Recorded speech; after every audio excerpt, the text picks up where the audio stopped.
23.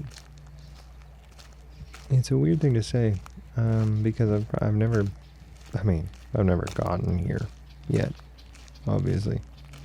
But I would say the last year has been a really transformative one. My goals have certainly changed quite a lot. What I have done is more than I thought I might be able to do, and the things that I've been putting my energy towards, I feel like are a lot more positive and a lot more beneficial than they were before. When I turned 22, I was knee-deep in university, but I wasn't quite thinking about the actual courses. I was thinking about the graduation. And one of the first major things that I did that really helped me understand, what the point of it all is I really focused on my classes and what's in them. And I know this isn't applicable for everyone, but if you're in a class or if you're learning something or if you're working somewhere new, the most valuable thing you can get from these experiences is the new information. Starting after my birthday, the next semester, I really dove into what the readings were and what I could get out of each course and what I could read and understand and absorb. Because yes, it's nice to, get a good mark and graduate, with honors or whatever, but the big thing is that you're going to these classes or you're taking these new jobs because it is a new opportunity and it will serve as more tools on your tool belt throughout life. It will teach you things that you will probably carry for the rest of your life and could be applicable in many other settings. And overall, it is very, very important to think about what you can gain from the situation you're in, even if it's not a situation you necessarily want to be in. I was in a place, I've moved a couple of times now this year. I'm going to be moving again soon. And I've been in places that are not my favorite place to be, for sure, and I wish I could move out, but it taught me things like patience or things like how to deal with certain situations. And although it was not my favorite place to be, it was a good place to learn. And things like that, making the best out of a bad situation, that's not something I necessarily thought of too much. Earlier, I would more often focus on how to get out of the bad situation. Nowadays, it's a lot more of, yes, this is a bad situation, but what can we get out of it anyways? There's still some good in a bad situation, often. Obviously, not in every case, but that's a huge thing that I had to learn. And towards the latter half of this year, a massive thing was very existential, actually. I was starting to see the huge picture, not just, what am I going to do in my life, but what is going on with the whole world and across thousands of years. One of my very favorite poems is Ozymandias, and I'm going to bring that up in a future video, for sure, because it touches on this idea of just, you can be the king of kings, and everything you've ever done can eventually return to sand. That's the message of the piece. What's most remembered is what you've done in your time. A lot of people that are maybe famous or want to be famous or are trying to be super successful, they want to be remembered. And that's a human trait. I mean, cavemen put their hands on cave walls to show you that I am here, and that stretches across every continent, and people who couldn't have possibly communicated with each other back in primal times still did similar things like that, which shows that it is purely a human trait to be remembered.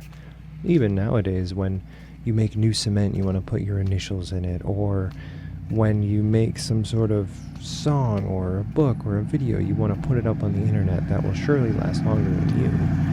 And that's just how humans work. I understand this, but I would say the humanic fallacy is that we are going to disappear.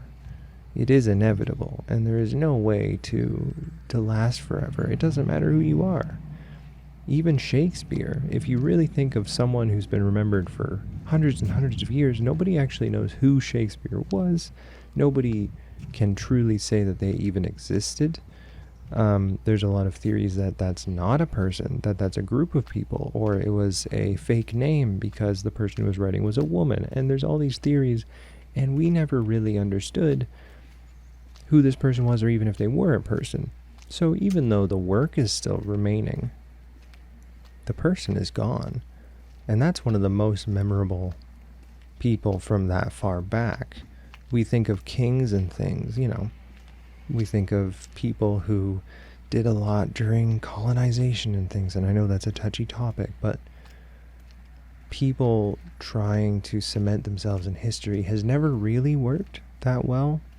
There are like maybe 5 or 6 people we can, everyone can remember from history, Shakespeare probably being one of them. And even then, not many people know much about them besides what they may have been taught in school. Nowadays, there are so many people, and we're all trying to do so much. And that's a good thing. I'm really glad that people are working. But how many times have you tried to mention a celebrity or a famous singer or some sort of person who has a very large following or large reach to your friend? How many times have you mentioned someone like that to your friend and they go, who? Or, I've never heard of that person. Because there's no real way to be remembered forever by everyone. Even people we think of now, Leonardo DiCaprio and Elon Musk, they're going to disappear. It doesn't really matter what happens. And in the long, long run of things, all of humanity is going to disappear. The entire internet is going to disappear one day, and everything on it will be gone. And that is a very scary thing at first. Or at least to me, it was, having a deep realization when that really clicked, that was very unsettling, and it kind of made me feel, very like, what is the point? This is a deep breach with nihilism, a close encounter, and it really did shape a lot of the things that I was thinking about at the time, a lot of the goals that I had, and it really put a lot of things into perspective, because what am I doing? Why am I making videos like this? Why is, the world still functioning as it does, where everyone wants to be remembered forever, Or most people, I would say, do.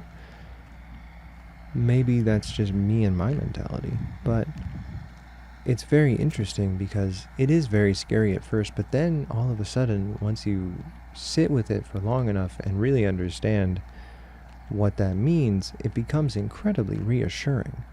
Knowing that all of your mistakes, all of the negative things about humanity, all of the terrible times you've messed up, or the wrong things you've said, or the mistakes that you've made, they're all going to disappear.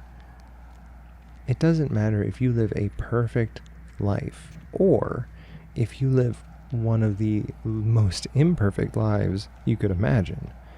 We're all going to the same place, and that's just how it is.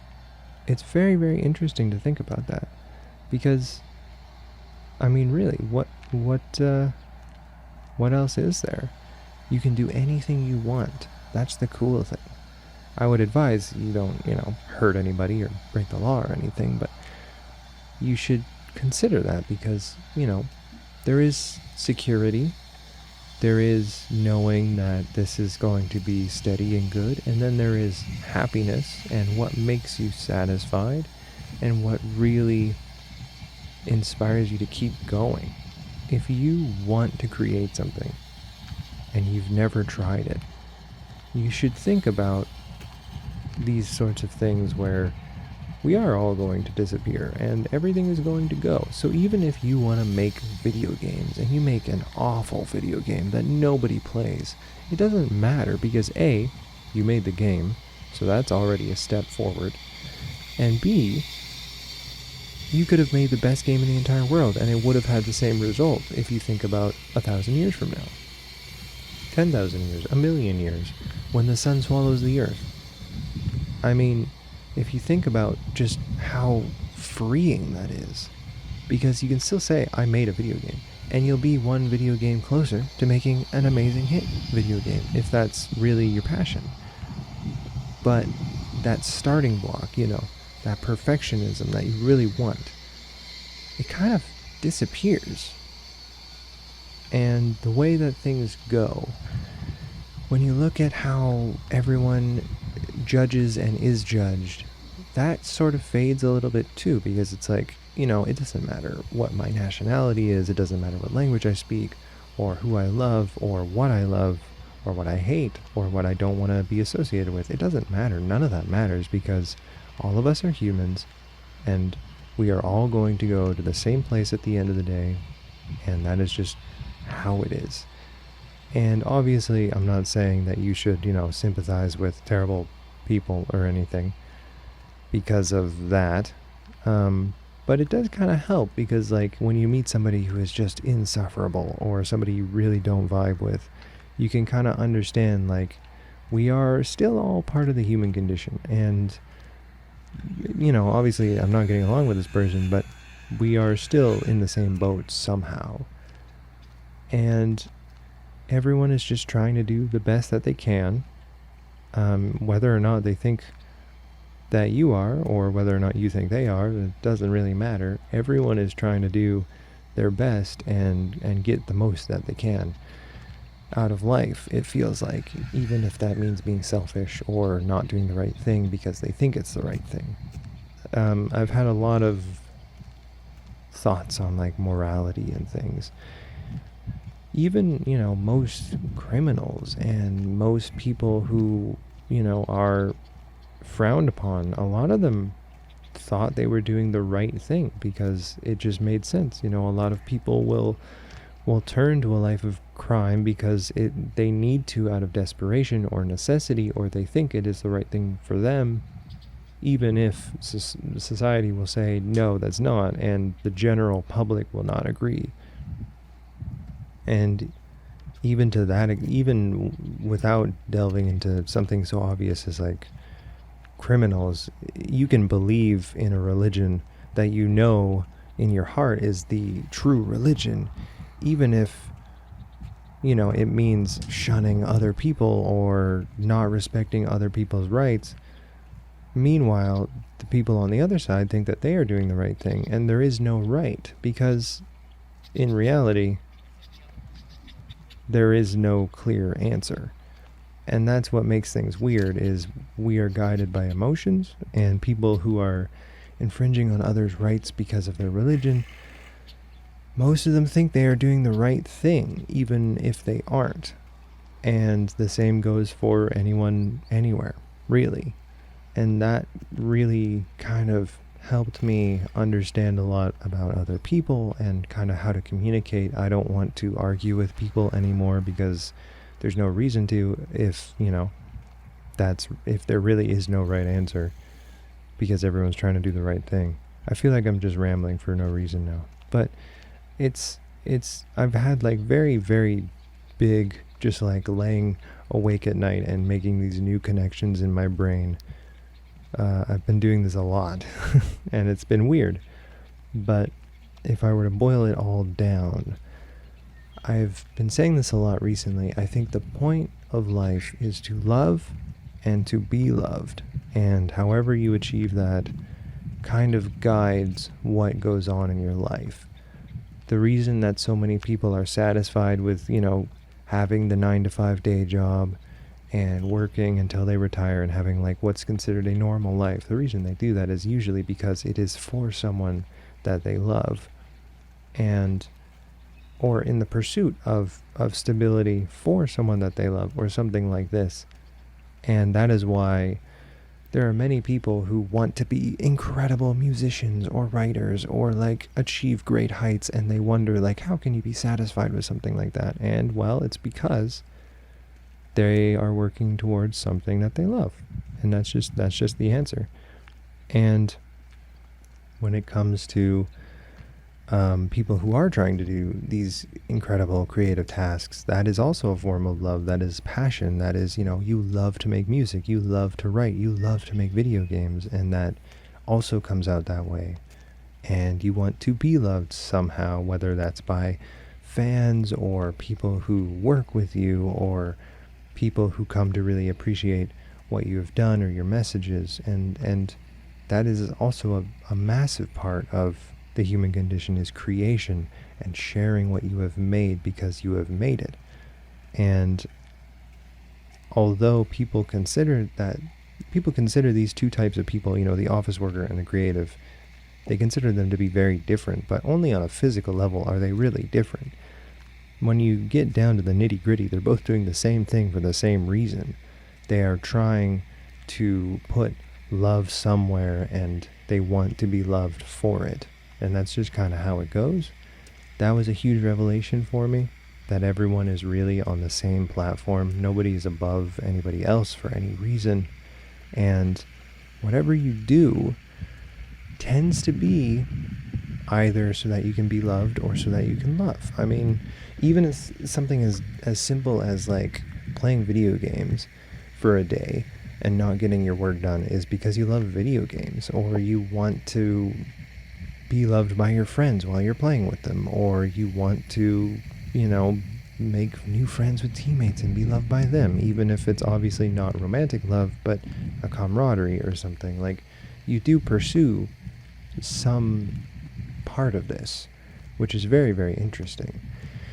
And it's really shed some light on what I want to do and what I love. So I've taken a lot of time to be like, well, what do I love and what do I want to be loved by? And I want, that's really helped me guide myself in what I want to do. And I know that this is a bit of a mess, but I hope that if you take anything from this channel and these videos, I hope that you understand that what you should do in life, according to my revelations and my beliefs, is you should pursue what you love and do your best to earn the love of others and reciprocate one of the most beautiful things that this world has to offer. I think that is the point of it all.